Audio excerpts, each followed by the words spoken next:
ناظرین، آج ہم آپ کے روبرو علامہ سید سلیمان ندوی کے تفسیری نکات از ڈاکٹر مولانا محمد فرمان ندوی کی کتاب کا اقتباس پیش کرنے والے ہیں۔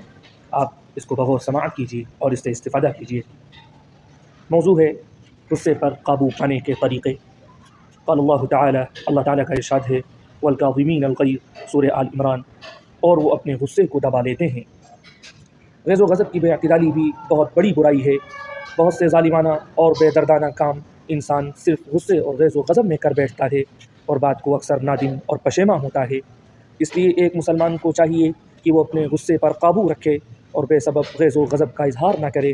اللہ تعالیٰ نے اچھے مسلمانوں کی یہ تعریف بیان کی ہے، والکاظمین الغیظ، اور جب وہ غصے کو دبا لیتے ہیں۔ اور دوسری جگہ فرمایا، وَإِذَا مَا غَضِبُوا هُمْ يَغْفِرُونَ، اور جب ان کو غصہ آتا ہے تو معاف کر دیتے ہیں۔ انسان کا سکون کی حالت میں معاف کر دینا بہت آسان ہے، لیکن غصے کی حالت میں جب وہ قابو سے باہر ہو جاتا ہے، معاف کرنا آسان نہیں ہے۔ لیکن ایک مسلمان کی خصوصیت یہ ہونی چاہیے کہ وہ اس وقت بھی اپنے کو قابو میں رکھے اور معاف کر دے۔ اسی لیے حضرت صلی اللہ علیہ وسلم نے فرمایا کہ پہلوان وہ نہیں جو دوسروں کو پچھاڑ دے، پہلوان تو وہ ہے جو غصے میں اپنے کو قابو میں رکھے۔ صحیح مسلم کی روایت ہے۔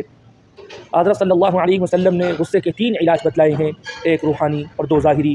روحانی تو وہی ہے جس کا ذکر قرآن مجید میں ہے، یعنی یہ کہ چونکہ یہ غصہ شیطان کا کام ہے، اس لیے جب غصہ آئے تو فوراً دعا کرنی چاہیے کہ خداوند میں شیطان سے بھاگ کر تیری پناہ چاہتا ہوں، اعوذ باللہ کا یہی مطلب ہے۔ خدا اس کی سنے گا اور شیطان کی اس چھیڑ سے اس کو محفوظ کر لے گا۔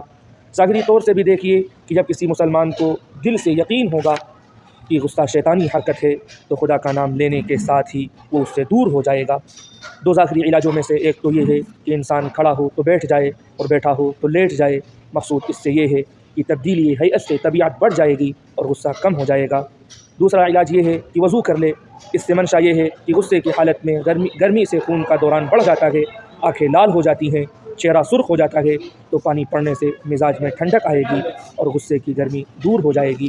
کتاب دیکھ سکتے ہیں، یہ کتاب آپ کو مجلس تحقیقات میں بھی مل جائے گی، اس کے علاوہ دیگر مکتبات پہ بھی یہ کتاب آپ کو مل سکتی ہے۔ بہت ہی مفید کتاب ہے، آپ اس سے استفادہ کیجیے۔